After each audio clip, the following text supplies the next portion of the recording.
سأل أستاذ القانون أحد الطلاب وقال له: ما اسمك؟ فأجاب. فقام الأستاذ بطرده من القاعة دون أي سبب. فحاول الطالب إنه يدافع عن نفسه، لكن الأستاذ انتهره وأمره بالخروج. خرج الطالب وحاسس بالظلم، وكل زمايله والطلاب ساكتين ما بيتكلموش. وبدأ الأستاذ المحاضرة وسأل سؤال: لماذا وضعت القوانين؟ فأجاب الطالبة وقالت: لضبط تصرفات الناس. وأجاب آخر: حتى تطبق. وأجاب ثالث: حتى لا يجور القوي على الضعيف. فقال الأستاذ: نعم، كلها إجابات صحيحة، لكنها غير كافية. فرفعت الطالبة إيديها وأجابت: لتحقيق العدالة.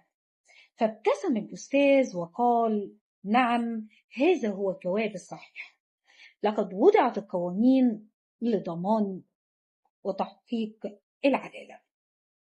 ولكن سأل سؤال: ما الفائدة من العدالة؟ فأجاب أحد الطلاب وقال: حتى يحفظ حقوق الناس ولا يظلم أحد. فقال الأستاذ: جاوبوني بصراحة، هل أنا ظلمت زميلكم لما طردته؟ فأجاب الجميع: نعم. فتعجب الأستاذ واستاء وقال: إذن لماذا سكتتم؟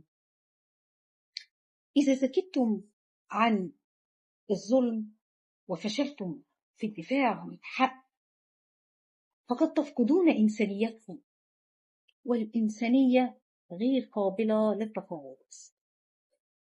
واستدعى الطالب اللي طرده واعتذر ليه قدام الجميع وقال لهم: هو ده درسكم اليوم، وعليكم إن انتوا تطبقوه في مجتمعكم.